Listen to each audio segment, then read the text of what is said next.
Bonsoir mesdames, bonsoir messieurs. Ici la station de micro et KO. 160 mètres sur grandes ondes et 200 mètres sur ondes moyennes. Notre émission va commencer dans quelques instants. Bonjour et bienvenue dans ce nouvel épisode du podcast Micro et KO. Hello. Aujourd'hui, on va aborder le thème de l'hypersensibilité et de l'empathie. Mais comme d'habitude, avant, voici notre petit disclaimer. Nous ne sommes ni médecins, ni psychologues. Nous relatons uniquement notre vécu et l'expérience acquise avec les années. Cependant, si vous avez des questions sur lesquelles nous sommes sensibles de pouvoir vous aider, n'hésitez pas à nous contacter via notre page Instagram Micro et KO. C'est vrai que ça fait longtemps qu'on ne s'est pas retrouvés ici. On avait besoin de prendre des petites vacances. Donc nous revoilà. Petites grandes vacances, mais nous sommes là. Exactement.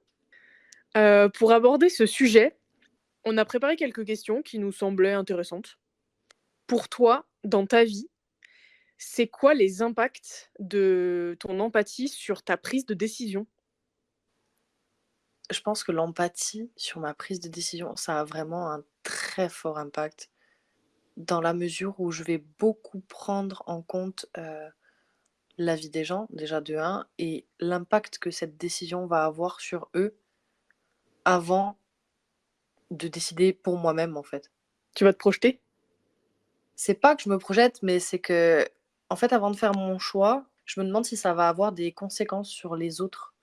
Je me demande pas ce qui est de mieux pour moi en fait dans cette décision. Je me demande qu'est-ce que ça va faire aux gens qui sont autour de moi, cette décision-là. Ok. Et en te demandant ça, c'est quoi la suite en fait dans ta tête ? En mode, admettons si ça va les rendre tristes, ta réponse. Du coup, ça va t'empêcher de donner cette réponse ou tu vas aller quand même à l'encontre en te disant bah c'est un constat, ok, c'est pas grave. Non, en général, je vais pas à l'encontre et si ma décision va faire de la peine à quelqu'un de mon entourage, je la prends pas en fait. Parce que pour toi, en gros, tu vas mieux vivre ton mal-être plutôt que le mal-être de quelqu'un d'autre ? Oui, ce qui est totalement pas viable sur le long terme parce qu'au final, après, je suis tellement mal. Parce que ça s'accumule. Bah, en fait, ça dépend après de la décision dont on parle là, mais en général, oui, non, dès que ça va avoir un impact sur mon entourage, je préfère me mettre moi de côté et pas prendre cette décision plutôt que ça ait un impact sur les gens qui sont autour de moi, ouais. Ah ouais, ok. Toi, tu te positionnes comment par rapport à ça? On va dire que ça va dépendre. J'arrive quand même, entre guillemets, à garder un équilibre entre les deux. C'est-à-dire que quand je sens que la décision, admettons que je vais plutôt faire plaisir à l'autre personne, mais qu'en contrepartie, ça va pas trop me peser, je vais clairement aller pour l'autre personne, tu vois? Je vais vraiment faire un geste pour la personne et me dire: «C'est pas grave, c'est OK». Mais il y a quand même certaines décisions qui sont plus lourdes de conséquences, tu vois? Où vraiment je vais sentir que là, pour le coup, ça va vraiment m'affecter si je vais, on va dire dans le sens de la personne. Et des fois, je suis quand même assez fière pour ça, j'arrive quand même à tenir bon, tu vois? Et à me dire: «Non, là, vraiment, je vais pas pouvoir parce que je vais tellement être mal, que ça va pas être possible, quoi». Et du coup, dans certains cas, j'arrive quand même à m'écouter moi, en fait et à prendre la décision pour moi. Donc j'ai peut-être un peu moins le problème que toi. C'est super intéressant. Ça serait cool, que les personnes qui nous écoutent puissent mettre en commentaire, comment eux, l'empathie les affecte dans leur prise de décision. C'est vrai. Si c'est pas du tout ou si c'est vraiment beaucoup ou alors, un petit peu au milieu comme toi. Après, je sais pas, tu vois? Je pense que ça dépend du tempérament et tout, heu et je suppose aussi de ton vécu. C'est-à-dire que si, admettons, tu as toujours, pris tes décisions en fonction de comment les autres allaient réagir et qu'à force à force, toi, tu es vraiment dans un mal-être profond, je pense qu'il y a un moment donné où quand même enfin, je sais pas, tu vois? Mais je me dis peut-être c'est un instinct de survie où à un moment donné, tu arrives à le réaliser et à te dire: «OK, maintenant, il faut vraiment que je travaille sur moi et que je fasse l'effort de dire non pour moi», en fait. Je pense, hein. Moi, ça arrive, mais à retardement, c'est-à-dire qu'en fait, de base, je vais prendre la décision par rapport aux autres, pas par rapport à leur avis, par rapport à l'impact que ça va avoir sur eux et ensuite quelques semaines, quelques mois après, quand l'impact sur moi aura été trop négatif parce que j'ai pas choisi ce que je voulais, là, en fait, je vais revenir en arrière sur ma décision et je vais essayer de faire en sorte que la décision, me convienne à moi et n'impacte pas trop les autres. Voilà, alors c'est vraiment clairement pas la meilleure des solutions, mais c'est vrai que c'est un sujet sur lequel il faut que je travaille. Et du coup, tu vis mieux, par exemple, le fait en fait, en gros, là, tu le sais pertinemment, tu vois, que tu peux faire cette espèce de retournement de situation, au cas où et tu arrives mieux à vivre ça, de te dire: «Je vais limite faire un effet qui se coule», genre, au début, tu vas leur dire «oui» et puis quelques semaines après, finalement, c'est «non» et tu vis mieux le fait de les «décevoir» entre gros guillemets plus tard, en leur ayant dit «oui», plutôt que de les décevoir de base, du coup? Je sais pas si je réfléchis comme ça, mais en fait, c'est qu'au début, je me dis: «Non, non, je veux pas leur faire de peine, donc je le fais pas». Mais en fait, au fur et à mesure que le temps passe et que je vois que ça a un impact trop négatif sur moi, là, en fait, je me rends compte que c'est plus important que je me priorise, en fait. Et du coup, à ce moment-là, quand, je me priorise et que moi, je vais mieux par rapport à la décision que j'ai prise, j'arrive mieux à accepter l'effet que ça peut avoir sur les autres. OK, c'est hyper intéressant. Du coup, tant mieux, dans un sens, pour toi, que tu arrives à avoir la force de finalement te dire: «OK, je suis vraiment trop mal, donc il vaut mieux que je déçoive quelqu'un», enfin décevoir c'est un grand mot, mais tu as compris, heu et que je me priorise en fait parce que c'est la priorité, quoi. Mais c'est pas une bonne chose, hein, parce que franchement, j'aimerais pouvoir le faire du premier coup, ça serait plus simple pour tout le monde. Bah, je de toute façon, il faut un équilibre entre les 2, je pense. Faut quand même de temps en temps faire plaisir aux gens, heu, mais sans pour autant se mettre 100 de côté et s'oublier complètement au détriment des sentiments des autres. Ça, c'est sûr et certain. Donc c'est sûr que dans tous les cas, tous les extrêmes sont pas bons. Du coup, je sais pas si la discussion qu'on est en train d'avoir là, elle est pas un petit peu vague sans donner d'exemple aux gens, donc je crois que je vais donner un exemple vite fait. Ah vas-y, hein. Par exemple, moi, j'ai toujours su que je voulais faire un métier manuel et ma mère aurait adoré que je fasse des études. Donc j'ai commencé à faire des études pour faire plaisir à ma mère, sauf que c'était quelque chose dans lequel je ne m'épanouissais vraiment pas et où je devenais de plus en plus malheureuse. Et au lieu de me dire de suite: «Bah non, je pars apprendre un métier manuel», non, j'ai quand même voulu essayer de faire plaisir à ma mère, alors qu'en fait la finalité, bah, ça a été que j'ai quitté mes études pour aller faire un métier manuel. J'aurais pu très bien le faire de suite, ça m'aurait fait économiser du temps et une certaine santé mentale aussi parce que du coup ça a été encore plus dur. Au lieu de dire non dès le départ, ça a été encore plus dur de lui dire: «Bah, j'abandonne mes études pour aller faire quelque chose que tu n'avais pas envie que je fasse». Le choc a été encore plus violent. Bon, elle a fini par l'accepter, mais si j'avais fait ce choix dès le départ et que je m'y étais tenue et que je m'étais priorisée dès le départ, moi je veux ça, je fais ça, et pas je fais ce que les autres attendent de moi ou veulent de moi pour leur faire plaisir, bah, ça aurait été vachement plus simple. Alors c'est hyper marrant parce que je viens de me rendre compte qu'on n'a pas la même vision des choses. Parce que toi, tu disais du coup que c'était plus dur, de le dire après. Bah, en fait, moi je le vois différemment, dans le sens où je me dis, pour moi, hein, c'est plus dur de tenir tête dès le départ et de d'assumer tes choix en mode: «Bah, en fait, non, j'ai pas envie et ce sera la seule explication que je te donnerai, je n'ai juste pas envie et c'est comme ça, il faut l'accepter». Je trouve ça beaucoup plus difficile de faire ça, plutôt que d'essayer d'aller dans le sens de la personne, tu vois? En gros, tu montres que toi, tu fais un effort d'aller dans son sens, d'essayer de faire l'effort d'eux et de finalement, à un moment donné, de te dire: «OK, non, j'y arrive vraiment pas, mais regarde, j'ai essayé au moins». Non, ça je suis d'accord avec toi. La finalité, c'est que au lieu de prendre la décision de suite, c'est dur, ça fait mal, c'est dur à dire, et cetera, tu perds du temps, déjà de un. En plus, pendant le temps que tu perds, non seulement tu perds du temps, mais en plus tu fais quelque chose que tu n'aimes pas en attendant, qui n'est pas en accord avec toi et qui n'est pas aligné, et tu te lèves tous les matins. Là, c'est l'exemple des études, mais on peut prendre ça vraiment dans tous les domaines de la vie, vraiment même les plus basiques. Mais tu te lèves tous les matins en te disant: «J'ai pas envie, j'aime pas ça, je fais ça pour faire plaisir à quelqu'un». Ah, mais on est bien d'accord là-dessus, que la meilleure solution, évidemment, c'est de le dire dès le départ, d'avoir le courage de le dire, on est bien d'accord. C'est juste que je trouvais ça vraiment marrant de voir que toi, tu trouves ça plus dur de le dire après, genre la deuxième fois, entre guillemets, au moment où t'arrêtes, où t'abandonnes, plutôt que de le dire en premier. Alors que moi, c'est l'inverse. Si j'avais été, admettons, dans ton cas, ça aurait été plus dur pour moi de le dire dès le départ, plutôt que d'essayer la chose, de subir pendant X temps et de dire au final, en fait, j'aime pas ça, donc je vais faire autre chose. Parce qu'en gros, ça m'aurait donné, si tu veux, mon temps d'essai m'aurait donné le courage et l'aplomb nécessaires pour leur dire, voilà, j'ai fait ce que vous vouliez, j'ai essayé. Au moins, j'ai essayé, mais ça me plaît pas. Donc, je change.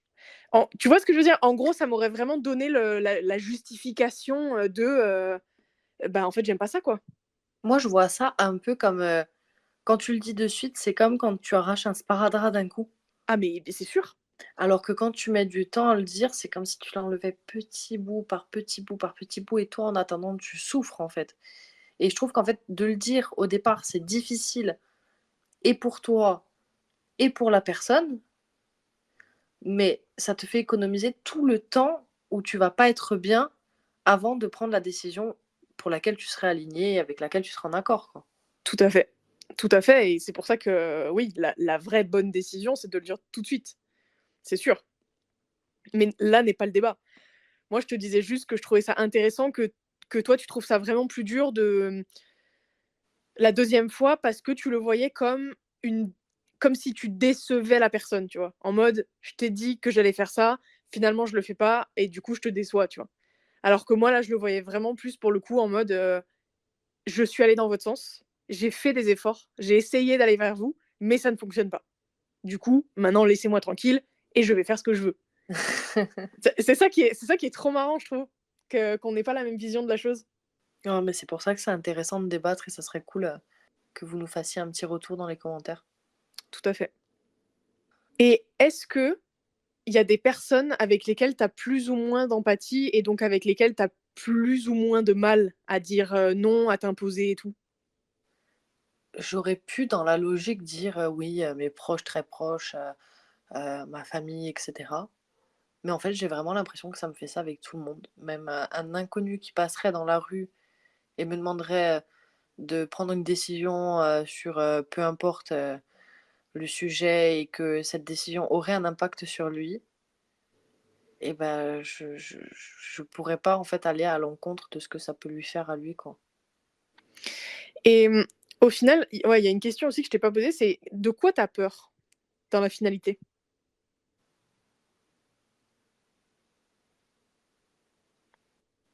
J'ai peur de il y a 2 choses dont j'ai peur. La première, je vais répondre hyper égoïstement de: «J'ai peur que les gens ne m'aiment pas et m'abandonnent» OK. et la deuxième, heu, c'est que j'aime pas faire de la peine aux gens et j'ai tout le temps envie de je vois ça surtout avec mes proches, on peut pas parler de ça, je fais pas ça avec des inconnus et quoique, des fois ça m'arrive, mais c'est que j'ai tout le temps envie d'être, je sais qu'avec les gens qui m'entourent, je suis hyper protectrice et j'essaye tout le temps de les protéger, de je ne sais quoi, hein, parce que bon, je ne suis pas Dieu. Mais c'est vrai que j'essaye tout le temps de faire en sorte, de pas leur faire de mal et de réfléchir pour eux avant de réfléchir, pour moi, quoi. Et est-ce que du coup dans ta tête, tu fais l'amalgame, admettons, quand toi tu as de la peine, vu que, bah, tu es hypersensible et que voilà, les émotions sont fortes et cetera. Est-ce que tu fais l'amalgame de te dire que tout le monde est comme ça et que donc c'est aussi pour ça que tu veux les préserver parce que, bah, en fait, vu que toi c'est difficile à surmonter et que, bah, voilà, tu les vis fortement, bah, tu te dis que forcément les autres ça doit être tout aussi dur et que donc, bah, forcément, tu veux pas leur faire vivre ça, quoi? Non, je pense pas sincèrement. Là, ça me fait rire parce qu'on rentre un peu dans dans une analyse de psy limite, mais je pense, parce que bon, c'est quand même des questions auxquelles, j'ai réfléchi parce que j'ai quand même un peu avec le temps, travaillé sur moi. Mais je pense tout bêtement, encore une fois, c'est peut-être, égoïste et nombriliste comme vision, mais que j'essaye de les protéger et de ne pas leur faire de mal comme moi j'aurais aimé qu'on le fasse pour moi, en fait. OK. Et toi, t'as peur de quoi, du coup, quand tu prends des décisions en fonction des autres, entre guillemets? Parce que tu m'as dit, du coup, tout à l'heure que tu le faisais quand même un petit peu moins que moi. Mais il y a quand même une part de toi qui le fait. Bah, déjà, je suis un peu comme toi par rapport à la, «hiérarchie» entre guillemets des gens. C'est-à-dire que je vais plus facilement, devenir malléable, admettons, avec mon mec, qu'avec, un inconnu qui m'arrête dans la rue et comme toi, quoique, tu vois? Il y a Ouais, quand même plein de fois où finalement, justement, le fait que ce soit un pur inconnu, je ne sais pas qui c'est et donc naïvement, je me dis: «Oh mon Dieu, tu vois ce petit être fragile, tu vois, je vais lui rendre service et je vais surtout pas lui faire de peine». Donc déjà ça, on est à peu près similaires sur ça. Et moi, à l'inverse de toi, c'est surtout parce que je fais l'amalgame et qu'en fait, je me dis que tout le monde ressent les choses comme moi. Et que donc, vu que moi, ça va être très fort et les montagnes russes et tout, si admettons pendant une prise de décision, bah, je vais, à l'encontre, de mon mec et bah, je vais me dire: «Mon Dieu, tu vois, le pauvre, il va être triste pendant 3 heures et ça va être dur à surmonter et ça va être en boucle dans sa tête et il va devoir vivre avec ça et ça va être difficile et tout» et du coup, je me dis: «Non, c'est pas possible», tu vois? Moi, je vais le prendre, j'ai les épaules pour, je vais largement réussir à surmonter le truc, tu vois? Heu, Par amour pour lui et pour me dire que je lui ferai pas de peine. Sauf qu'au final, bah, si ton mec, il est absolument pas hypersensible, bah, en fait, on s'en fout et le type, il va juste l'oublier au bout de 5 minutes et ce sera OK, tu vois? Donc c'est pour ça que je te posais la question, parce que moi, je sais que je suis comme ça. Je vais OK. vraiment avoir tendance à me dire que les autres vont ressentir les choses comme moi je les sens et donc très fort et donc très mal. C'est fou. C'est vrai qu'on n'a pas on réfléchit pas de la même manière là-dessus. C'est super intéressant, je trouve. J'ai un autre truc aussi, dont je voulais qu'on parle parce que, bah, forcément moi je le sais enfin on se sait en privé évidemment, mais c'est pour les gens qui nous écoutent. Est-ce que ça t'est déjà arrivé de ressentir cette même empathie profonde, mais, pour des animaux ou des plantes? Et surtout du coup comment ça influence ta vie, tu vois? Est-ce que c'est un vrai sujet ou est-ce que c'est quelque chose, Oui, c'est un vrai sujet, les animaux avec les animaux, c'est vraiment, d'un niveau assez hard parce que en fait, j'ai tellement d'empathie pour eux. Déjà tout ce qui est cruauté animale, des fois, il y a même des vidéos qui passent sur les réseaux sociaux. Je ne peux pas les regarder, c'est pas possible. moi non plus. C'est horrible l'effet que ça me fait. Quand je vois un animal qui est abandonné ou si je pouvais, je les récupérerais tous à la maison. Moi, ma hantise c'est pareil que toi, ma hantise, c'est les vidéos d'abattoirs, tu sais, C'est pour faire horrible. réagir les gens. Ouais, ouais, il y en a beaucoup sur L214, des trucs comme Ça me ça. traumatise et les vidéos chaque année, on y a droit, de la SPA juste avant l'été, Oui, qui font des vidéos justement choc, pour faire réagir les gens. Sauf qu'en fait, c'est ça qui est très drôle, c'est que pour en fait, ils font des vidéos aussi choquantes pour faire réagir des gens qui ont un seuil, on va dire, de tolérance qui est très, très loin. Sauf que quand c'est toi qui tombes dessus, qui a un seuil de tolérance hyper bas, sincèrement, je pense que je peux me revoir des images dans ma tête pendant 1 mois, quoi. c'est C'est horrible. c'est affreux donc je suis comme toi, en fait. Dès que je vois ou que je sens que la vidéo, elle va partir sur ça, je peux pas la regarder. Je me l'interdis, en fait, parce qu'après je suis mal. Ouais, non, là, je peux pas te contredire. Enfin, franchement, j'ai le même point de vue. Pour les plantes, j'ai un peu plus de mal quand même. Alors ça va m'arriver en fait, c'est surtout les plantes d'intérieur, par exemple, que j'ai. J'ai pas du tout la main verte et j'en ai tué plus d'une. Et là, ça me fait de la peine parce que j'ai l'impression d'être une horrible assassin. Serial killeuse, Ah ouais, ouais, non mais clairement, il y en a qu'une que j'ai réussi à tenir qui est dans ma cuisine, c'est une aloe vera. C'est la seule plante de ma vie que j'ai réussi à tenir et elle est devenue énorme et elle a l'air de bien se plaire à la maison. Mais sinon, c'est vrai que pour les plantes, un peu moins quand même. Bah, enfin, après, je sais pas s'il y a une hiérarchie ou pas du tout, mais bon, on parle quand même d'un animal qui est un être vivant et d'une plante. eh oh, c'est un être vivant aussi, hein. C'est vrai, c'est vrai. Ouais, non, j'ai moins d'empathie pour les plantes que pour les animaux. OK, donc admettons, je vais te faire des scénarios. Admettons, tu es en train de t'occuper de ta plante et sans faire exprès, tu la fais tomber. Bon, on s'en fout du pot, hein, le pot, il est en plastique ou il est pas cassable, on s'en fout. Sauf que la plante, du coup, elle se ramasse par terre vraiment violemment et elle est mal en point, quoi. Comment tu le Est-ce que tu te dis juste: «Oh là là, mince, j'ai fait juste une connerie», tu vois? En mode, «Va falloir que je ramasse la terre» Ou est-ce que ça vient quand même générer un petit truc chez toi en mode oh non, la pauvre, je lui ai fait mal. Ça va me faire de la peine de l'avoir abîmée ou d'avoir pu lui casser une branche ou j'en sais rien. Mais je vais pas me mettre à fondre en larmes en me disant mon Dieu, elle a une famille, elle a ça non, tu vois. Ok, ok. Et autre cas de figure, tu vois un mec dans la rue qui prend, je sais pas, un bouquet de fleurs, qui le jette par terre et qui le piétine, mais genre avec un plaisir monstrueux. Et tu vois ces pauvres, on s'en fout, des roses, tu vois ces pauvres roses se faire éclater la tête à coups de talon. En vrai, j'ai un peu moins de peine dans la mesure où bah, Elles vont mourir.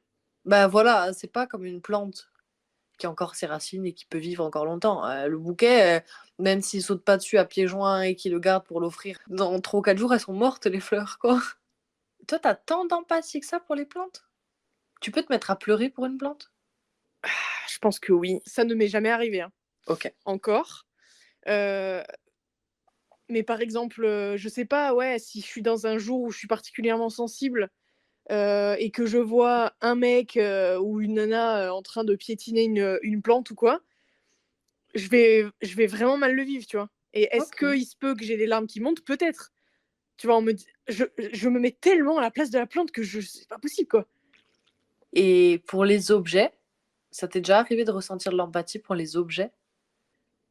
Non, pour les objets, pas du tout. Même pas ton doudou? Alors, Ah, c'est un objet! OK, donc tu avais préparé le piège. OK, tous les objets sauf mon doudou. Voilà. Faut pas abuser dans la vie. Déjà, tu t'es pris pour qui? Pour insulter? Pas touche à Simba. Pour insulter mon doudou, d'objet. Non mais ça va pas, tu es une malade, c'est pas un objet, hein. C'est un totem, c'est genre la lumière de ma vie. Cet épisode part en roue libre, clairement. C'est ça qu'on aime. Moi, j'ai de l'empathie. C'est peut-être bizarre ce que je vais dire. Les gens vont peut-être me prendre pour une folle. Mais ça m'arrive d'avoir de l'empathie pour les objets. OK. En particulier, un objet. Pour moi, ma voiture, genre, elle a comme une âme. Mais ça, mais 100%. On est d'accord, ma voiture, j'y suis trop attachée. Alors, je vais pas dire comme une personne parce que c'est vraiment extrême. Et je pense vraiment que les gens qui ont l'habitude de nous écouter vont se dire, ok, pour cet épisode, elles ont pris quelque chose avant de le tourner. Mais ma voiture, j'y suis attachée vraiment presque comme à une personne. Et la dernière fois, pas plus tard qu'il y a 10 jours, je l'ai laissée au garage pour faire la révision. Et en partant du garage et en la voyant s'éloigner, j'avais presque la larmichette de l'abandonner là, de la laisser seule. Ça me faisait vraiment quelque chose. OK, j'ai une question. Ta voiture, elle est femme ou homme? C'est une femme. C'est une femme forte, ma voiture. La mienne aussi, c'est une femme. Par contre, j'ai une mauvaise relation avec elle. Genre, je peux pas me l'avoir. Ok. J'envie ta relation avec ta voiture. Moi, j'ai une très mauvaise relation avec ma voiture, je la supporte pas. Je l'insulte régulièrement. C'est pas une vanne, c'est vrai, c'est véridique. C'est clairement, en plus, j'ai pas mal de problèmes justement, de voiture avec elle parce qu'elle est assez âgée. Donc il y a pas mal de trucs à changer, à réparer, et cetera, et cetera. Du coup, plus les choses se cassent, moins je l'aime. J'ai vraiment une haine profonde envers ma voiture. En fait, je ne la respecte pas. Je vais pas le dire ici parce que je pense qu'on se ferait striker, mais vraiment, je l'insulte de tous les noms. À chaque fois que je parle d'elle et tout, c'est vraiment, Est-ce que c'est en fonction de l'esthétique? un petit peu. Oui, je fais Ok. du délit de faciès, oui.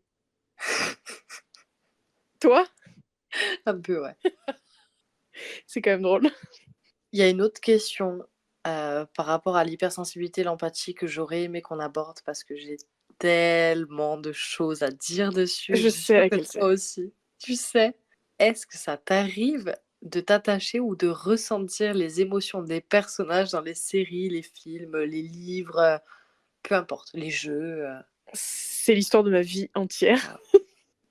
Et toi aussi, je suppose? C'est un enfer. C'est aussi merveilleux qu'aussi cauchemardesque. Moi, je trouve ça horrible, vraiment. Tu vas pas me dire: «Non, je ne suis pas d'accord, je sais que tu mens». Parce que je sais que tu as alors surtout des films, on va pas se cacher, des films/séries, qui sont, comme je les appelle, des films doudou ou des films pansements. Que en fait, tu vas revoir en boucle, en boucle, en boucle, en boucle. Non pas parce que tu as loupé la moitié de l'intrigue, mais parce qu'en fait, ils te font du bien. Donc tu dis c'est horrible, mais en vrai, je pense que c'est un peu aux deux antipodes du c'est merveilleux pour certains films et en même temps c'est cauchemardesque pour d'autres, tu vois. Moi, je pense. Hein. Oui, oui, non, c'est sûr, tu as raison. Mais combien il y a de séries ou de films desquels j'ai vraiment eu du mal à me remettre quand c'était fini? Pour certains, ça a mis des semaines. Ou alors quand je finis une série qui a duré plusieurs saisons avec plein d'épisodes et tout, que je me suis hyper attachée aux personnages. Après, par la suite, ils vont me manquer et je trouve ça horrible. Ouais, ça, tu sens le vide. Ouais. Tu sens la non-présence de ces personnes dans ta vie. Ça en est là, quoi. Et puis tu le sais de toute façon quand tu commences à regarder les premiers épisodes, que tu t'attaches déjà, que tu accroches à la série, etc. Tu es content des fois parce qu'il te reste pas mal de saisons à regarder, etc. Mais quand tu finis, même si après tu le recommences par la suite parce que ça devient un film ou une série doudou, comme on disait tout à l'heure, ça n'a pas la même saveur que quand tu le découvres pour la première fois. On est bien d'accord. Ah, cette fameuse saveur de la première fois, elle est quand même... Elle est exceptionnelle, elle est indescriptible, je trouve, parce que en même temps, par exemple, en série, quand, je te dis n'importe quoi, il y a 10 saisons et que dès la première, tu es vraiment à fond, que tu t'es vraiment accroché comme tu disais, tu sais que tu vas vraiment passer un bon moment et pourtant, tu ne sais pas ce qui va se passer potentiellement dans la série. Mais tu le sens quand même que ça va être cool. Chose que tu n'as évidemment plus du coup quand, tu l'as vu une fois, quoi. Mais oui, je vois très bien ce dont tu parles, cette espèce de redescente en fait, dans ta vie, dans ta réelle vie, où ces personnages ne sont pas là, n'existent pas, les relations qui ont été créées dans la série n'existent pas, l'appartement n'existe pas, c'est des décors, il y a rien qui est vrai, leur travail n'existe pas, leur boss n'existe pas. Enfin, c'est vraiment un peu comme, vivre un «rêve éveillé» entre guillemets. Genre pendant plusieurs saisons, tu t'autorises à aller dans leur univers, à vraiment te bercer dedans, à vivre avec eux, leur joie, leur malheur, tu vois? Tout ce qui peut se passer dans leur vie et tout.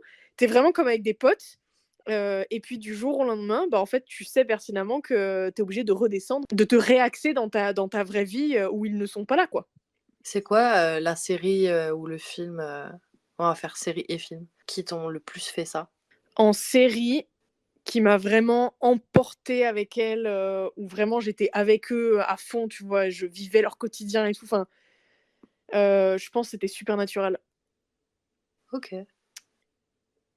Et en film, ce fameux truc de mal-être quand tu le termines en te disant: «Oh!» ah bah, oui, Harry Potter, Eh ouais. à chaque fois. Parce que vous ne le savez pas, mais nous sommes, 2 grosses, fans absolues d'Harry Potter et j'avoue que cette saga a le pouvoir sur moi de me faire passer par toutes les émotions, mais que c'est aussi ma saga doudou quand même. Bah, c'est ce que j'allais dire. Moi, c'est ma saga doudou, mais c'est pas celle qui m'a le plus emportée. OK, c'est intéressant. Alors Ouais, que moi, oui. Moi, ça me fait vraiment les 2 en fait. Ça me OK. fait et la saga doudou, c'est-à-dire que pendant que je la regarde, je recharge mes batteries, mais puissance 10 000. Mais par contre, c'est vrai qu'à chaque fois, à la fin du dernier, j'ai toujours un petit pincement, tu vois? Bon, la première fois, j'étais anéantie, mais là, après l'avoir revu 50 milliards de fois, bah, à chaque fin de film du dernier, je suis toujours un peu pincée en mode: «C'est reparti, on repart dans la vie réelle», tu vois? À chaque fois, je suis obligée d'avoir cette petite redescente. Toi, du coup, c'est quoi? Ah, le film, si je te dis, tu vas rire. Mais en plus, je l'ai vu il y a pas longtemps pour la première fois et c'est un film qui est hyper connu. Mais ça m'a fait ça pour Forrest Gump. Je comprends pourquoi. J'étais mal après. Mais mal. Déjà, j'ai pleuré toutes les larmes de mon corps pendant le film. Mais alors après, c'était encore pire. Ah, c'est fou. Et en série, qui m'a vraiment emportée, dans le truc, dans la vie des personnages et où en fait à chaque fois que parce que du coup c'est devenu ma série doudou, pour le coup et vraiment j'ai l'impression que c'est mes potes, c'est Desperate. Ah, pas mal du tout. Ouais, en fait, il y a vraiment ce côté rassurant. Genre, tu mets un épisode, et c'est ta pote qui te raconte en FaceTime, tous les déboires, de C'est ce qui vient de se ça, passer dans le quartier, genre quoi. En général, je les mets en fond et je fais autre chose à côté. Par exemple, je dessine ou je peins, et cetera. Mais juste avoir ce fond-là, ça me rassure, en fait. C'est fou, hein. Ouais, c'est mes meilleures copines, hein. Je te permets pas. Tu vas te calmer de suite. Et pour les livres? Il y a un livre qui m'a fait ça et c'est toujours mon livre préféré. Mon livre, préféré, c'est L'Alchimiste. Mais ouais, je m'étais beaucoup attachée, au personnage. Ah, il y en a un autre aussi, bon moins, mais je l'aime bien. C'est des livres un peu, des romans, il y a une histoire et cetera, mais c'est très axé, développement personnel quand même. Et le deuxième que j'ai beaucoup aimé, qui m'a vraiment emmenée, dans l'histoire, c'est L'homme qui voulait être heureux de OK. Laurent Gounel. Voilà, donc si vous voulez des idées de livres, ils sont très bien, allez-y. Mais ouais, toi tu lis pas du tout, hein? Non, je t'avoue, c'est pas un en fait, je pense que j'ai la flemme parce que j'ai pas tant de mal à imaginer les images quand je lis, mais c'est vraiment une question de flemmardise, en fait, de me dire, bah, en fait, j'ai la flemme de me les imaginer. Je préfère OK. le voir directement. Donc film, série, documentaire, tout ça. OK, OK. Est-ce que ça t'arrive d'appréhender vraiment beaucoup quand tu sais, par exemple, que le film, documentaire ou série que tu vas voir, c'est des trucs genre vraiment tristes? Est-ce que ça t'arrive de te dire: «Waouh, OK, je vais devoir, prendre mon courage à 2 mains pour le regarder», voire même de ne pas le regarder de peur que ça te mette plus bas que terre pendant genre des jours? Non, ça m'arrive pas. Pour la simple et bonne raison que déjà de 1, je regarde pas beaucoup de films et de 2, tout ce que je regarde en général, c'est des trucs que j'ai déjà vus. C'est rare en fait que j'intègre une nouvelle série ou un nouveau film à mon portefeuille de ce que je connais déjà. Ah ouais? Ouais, parce que j'ai un comportement, très de personnes qui ont des troubles du spectre autistique, qui ne regardent tout le temps les mêmes choses à la télé. C'est-à-dire que moi, chez moi, ça tourne en permanence, sur Game of Thrones, Desperate, La Casa de Papel, Orange is the New Black et c'est tout en vrai. Et bon, ça n'a rien à voir, mais du coup, juste par rapport à ça, les vidéos YouTube, ça te dérange pas, du coup, de voir des nouveaux contenus? Non, les vidéos YouTube, non, Ça te parce fait pas, que j'ai l'impression que ça demande moins d'engagement de ma part. et pourquoi? Tu sais dire Et pourquoi? oui, parce que en général, les vidéos YouTube que je regarde, c'est soit des contenus spécifiques auxquels je m'intéresse, soit c'est des créateurs que je connais, qui sont très connus et donc du coup, je sais qu'à chaque vidéo, ils vont revenir, ils seront là, quoi. Mais alors du coup, la question qui fâche, si tu regardes toujours la même chose, comment tu as fait la première fois pour les découvrir? Bah, c'est que genre un jour, je vais me sentir motivée, je vais me dire: «Allez, aujourd'hui, je mets une nouvelle série». Mais ça arrive Ah, quand très même! rarement. Bah, si tu pars de ce postulat-là, est-ce que, heu, du coup, tu vas admettons, on te bassine les oreilles pendant des mois en disant: oh mon Dieu, le nouveau film qui est sorti, il est incroyable, ça change une vie, ça change ta vision de la vie, bla bla bla bla bla, c'est trop bien». Mais vraiment tout le monde en parle en bien, c'est incroyable. Mais c'est un film triste. Est-ce que tu le regarderais, en sachant pertinemment que, bah, forcément avec l'hypersensibilité, tu risques de le vivre fois 40 et que donc toi, au lieu de mettre un jour à t'en remettre, tu vas mettre un mois, tu vois? Non, qu'il soit triste, ça me pose pas de problème. Moi, ce qui me gêne plus, c'est la violence. OK. D'ailleurs, à la base, je voulais pas regarder Game of Thrones pour ça, parce que c'est quand même ultra violent.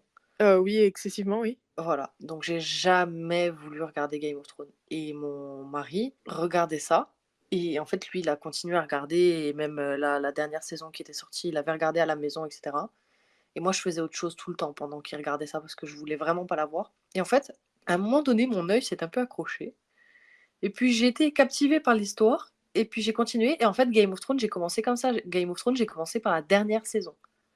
Incroyable. En fait, j'ai vu la Quel gâchis. dernière saison et après j'ai recommencé parce que du coup, je voulais tout voir. Quel gâchis. Mais j'ai commencé par la dernière saison. OK, c'est fou. Ouais et ça m'arrive souvent. Du Mmh. coup, toi, tu regardes pas quand tu sais que c'est trop triste, tu regardes pas? Et bah, ça dépend. OK. Ça dépend, il faut que je sois mentalement préparée, en fait. Ah ouais, Je carrément. je peux pas me dire, comme ça de but en blanc: «Ah tiens, je me regarderais bien un petit film, on va mettre ça, c'est une histoire, dramatique, nin nin nin». Parce que je sais que pertinemment, si je me suis pas préparée psychologiquement avant, que je suis pas disponible émotionnellement parlant et tout, que j'ai déjà genre des trucs en tête, admettons, bah du coup, je vais vraiment potentiellement éviter de regarder ce genre de trucs parce que je sais que après ça va faire vraiment un trop plein d'émotions, un trop plein d'informations tristes et que potentiellement ça peut vraiment jouer sur mon mental et sur sur mon humeur. Et donc, ça peut un peu me miner, tu vois, pendant. Alors après, ça dépend. Par exemple, si on parle d'un film, si le film il est vraiment bien et que ça m'a vraiment accroché, ça peut me miner pendant le reste de la journée, voire même le lendemain, tu vois, en y repensant, Ah en ouais? ayant les larmes aux yeux, quoi. Ça te fait pareil, c'est que pour la tristesse ou ça te fait pareil, par exemple, pour la violence, et cetera? La violence, c'est tout aussi désagréable, par contre, c'est bien plus rapide. Ça va vraiment être sur le moment. S'il y a une scène violente, je vais vraiment mal la vivre. Je vais devoir détourner les yeux parce que, en fait, je me mets trop à la place. Ça, c'est horrible aussi. Je sais pas si c'est que moi qui suis comme ça, mais c'est vrai que je suis très, très, très sensible au corps humain et aux blessures du corps humain. Et donc, si je vois quelque chose de vraiment gore et de vraiment violent, instantanément, mon cerveau, il va le retranscrire sur moi. Et je vais limite être capable de savoir quelle douleur ça fait. Et donc, ça va me mettre dans un mal-être qui est intense et express. Donc, je vais préférer hop, détourner le regard, regarder ailleurs et pas voir. Parce que je sais que sinon, je vais vraiment être mal, quoi. Et après, c'est horrible parce que mon cerveau, il tourne en boucle dessus. Genre, j'arrive pas à me le sortir de la tête. Et du coup, c'est affreux. Donc, c'est pour ça que les scènes violentes, on va dire que ça me fait pareil que la tristesse, mais à une échelle qui est beaucoup plus rapide. Genre, au bout de 5 minutes, 5-10 minutes, c'est terminé, bonsoir, tu vois. Donc, ça va. Comparé à la tristesse, où si vraiment le film, il m'a vraiment eu, là, je suis vraiment capable d'être pas bien pendant au moins une journée, quoi. T'as un exemple de film? Alors déjà, premièrement, j'en regarde pas beaucoup pour cette raison-là. OK. Parce que comme je sais que je suis sensible, faut vraiment que je les dose pas beaucoup parce que je sais que je me tire une balle dans le pied quand je le fais. Ça me fait penser que je t'ai dit non, je suis pas comme ça par rapport à la tristesse, mais c'est pas vrai, en fait. Ah, Non, parce que du coup, je suis en train de repenser au film que j'ai vu et je me souviens qu'on avait regardé un film au lycée sur la Seconde Guerre mondiale et les déportés, et cetera, et j'ai été mal pendant des jours parce que j'avais toutes les scènes qui me tournaient en boucle dans la tête. Le film, c'est La Rafle et horrible. franchement, j'ai cru que j'allais y passer, quoi. Bah moi, sur un tout autre contexte, alors le tien, je comprends 100% parce que je pense que j'ai été dans le même état. Moi, c'était Marley et moi. Ah, je connais pas, c'est quoi? Oh, tu veux pas savoir? C'est un film avec Jennifer Aniston, il me semble, qui... Alors, je sais plus exactement l'histoire. Elle trouve, elle adopte, elle achète, je me souviens plus, un chiot. Et c'est la vie du chien. Ah, Je te laisse imaginer la fin. Voilà. oui. Lui, il m'a démonté pendant plusieurs jours. J'étais vraiment dans un état qui était difficilement descriptible. Enfin, vraiment, c'était horrible. J'ai eu la même chose aussi avec le film, je crois que c'est Hachi, son nom, mais je veux pas dire de bêtises. C'est le chien qui est hyper connu, il a sa statue. Son maître meurt et il va aller sur la tombe de son maître tous les jours Oh, mais pendant... quelle horreur. Seigneur. Toi, les animaux, vachement, hein, quand même, hein. Ah oui, oui, de ouf, Ouais. complètement. Après, comme toi, tous les films de guerre, les trucs avec les déportations, les trucs comme ça aussi, ça me met très très mal pendant plusieurs heures, voire plusieurs jours. Il y en a un aussi qui me met... Là, on fait la tristesse, donc c'est quand même un gros pan parce qu'il y a vachement de nuances. Il y en a un qui me met plus bactère à chaque fois, mais c'est pas 100% de la tristesse, c'est aussi un peu de l'émotion pure et dure, tout simplement. N'oublie jamais. Ah, j'ai jamais vu. Ouais, je sais. Je te juge très fortement. C'est donc le film avec Ryan Gosling et Rachel McAdams. Et c'est une histoire d'amour qui est magnifique surtout, mais qui est quand même pas mal triste. Et pareil, par exemple, à la fin de ce film-là, moi j'étais dans un sacré état, tu vois. Et à chaque fois il m'a. Mais c'est pas de la tristesse à 100%. Tu vois ce que je veux dire? Il y Ouais, a un peu le côté juste émotion en mode oh mon Dieu, c'est beau. Enfin, tu vois, oui. c'est un peu mixé, quoi. Il y a un Tu disais? film que j'aimerais trop voir et que tout le monde me dit non, mais Laurie, si tu es hypersensible, ne le regarde pas. C'est La Ligne verte. Ok, tu viens de me. Ben, bien sûr. Quand tu me demandes, enfin, quand tu m'as dit quels sont les films sur lesquels tristes, sur lesquels t'as pleuré, blablabla, blablabla, ligne verte. Il faut pas que je le regarde. Jamais. D'accord. Écoute-moi bien. Jamais. D'accord. C'est même pas, contrairement à N'oublie jamais, ou à la rigueur, je veux pas spoiler évidemment, mais oui, c'est triste, mais il y a quand même une part de beauté dans la chose.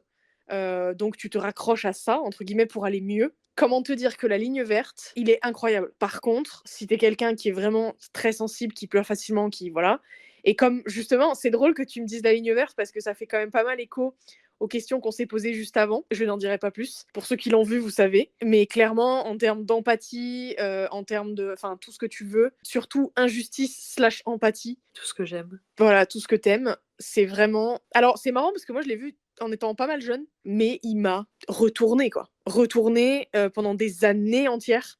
Ah, Je pense carrément. que c'est-à-dire que quand j'y repensais, genre 6 mois après, 1 an après et tout, j'avais vraiment ce truc de ah ouais, waouh, waouh, waouh, waouh. Tu vois, ça remontait le waouh.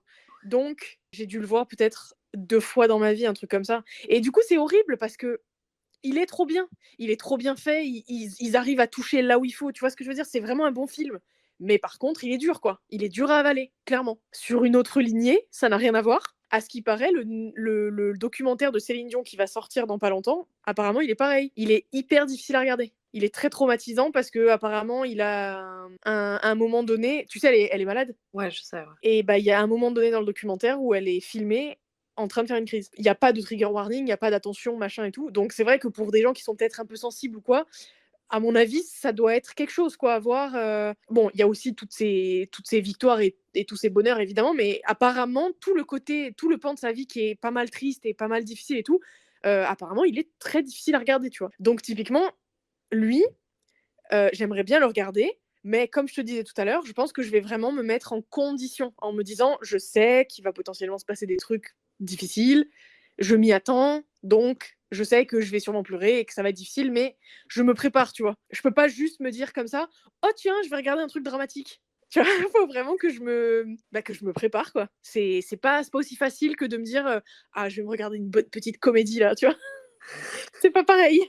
Mais par contre, et c'est ça que je trouve trop bien, c'est que j'ai vraiment l'impression, pour le coup, je vais faire un paradoxe, mais vous allez comprendre, j'ai un peu l'impression que les gens qui sont pas hypersensibles, ils regardent un film au cinéma. Versus les gens hypersensibles, ils regardent un film en IMAX, cinéma 4D, avec le son, les odeurs, la lumière, les sensations, il y a tout le kit, plus les lunettes 3D. Enfin, c'est un tout en fait. Et tout est exacerbé.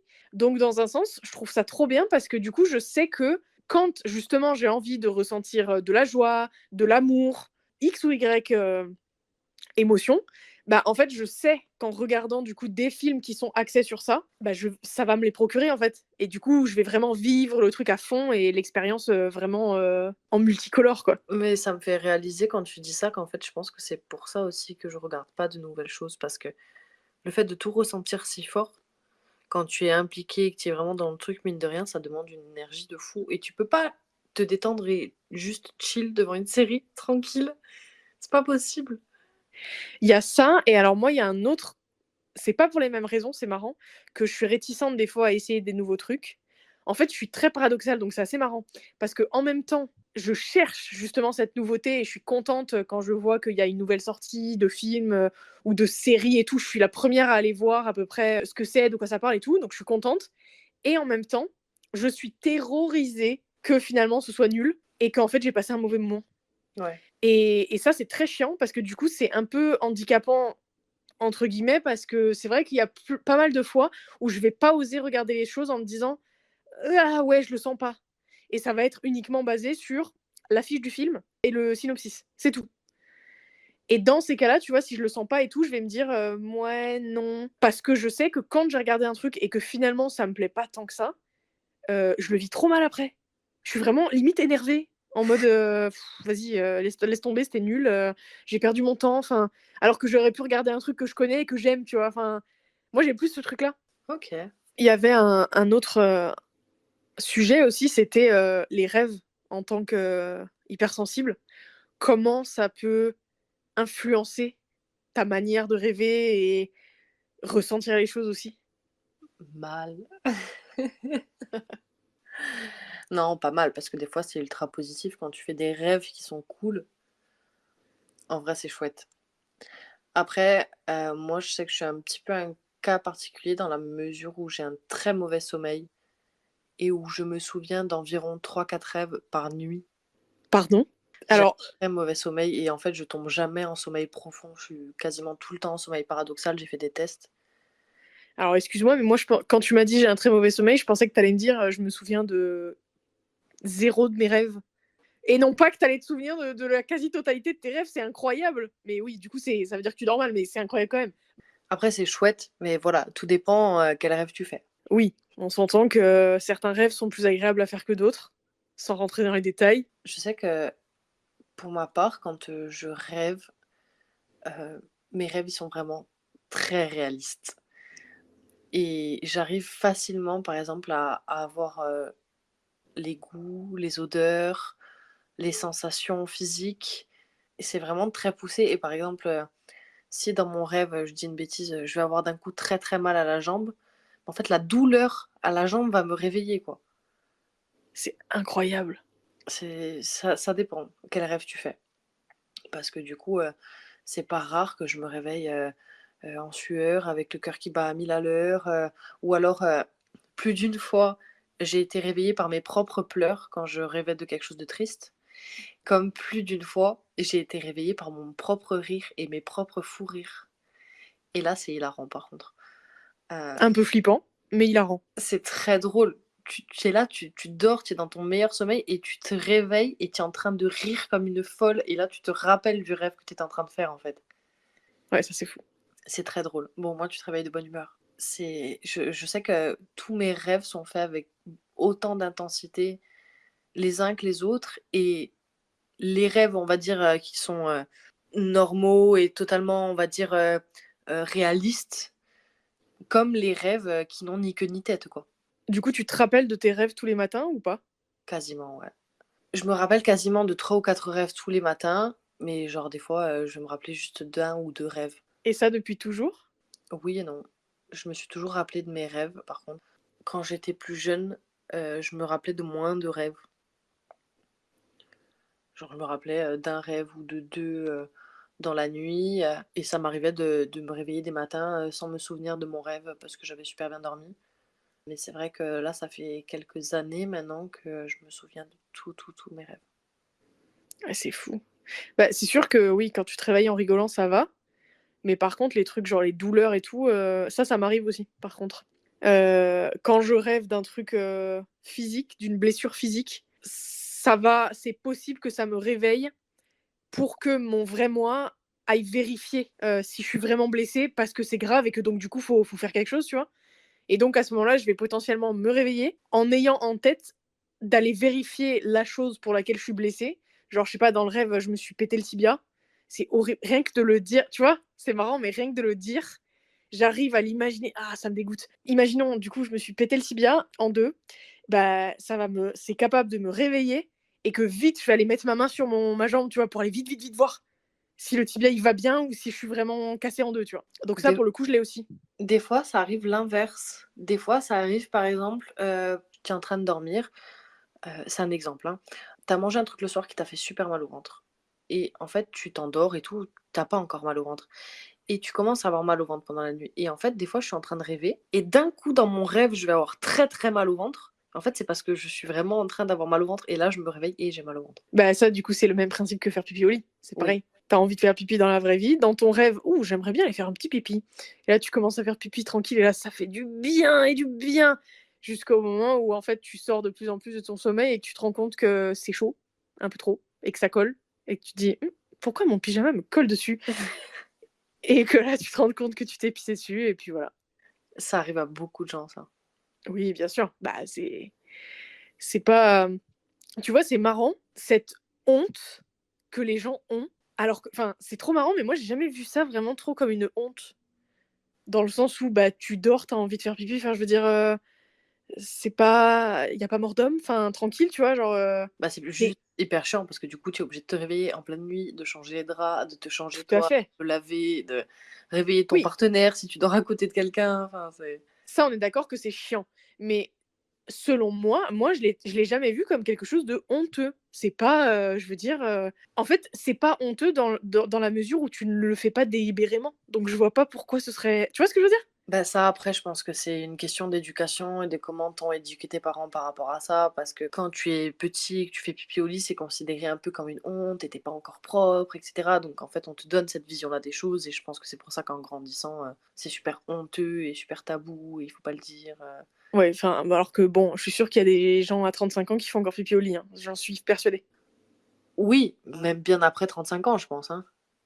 Ah bah, très Ça peut certainement, tout au arriver, hein, il y a pas d'âge, quoi. non, je pense aussi que, à mon avis, c'est tout au long de sa vie, hein. Sincèrement, D'autant plus quand on devient très âgé, à mon avis, c'est quelque chose d'assez fréquent.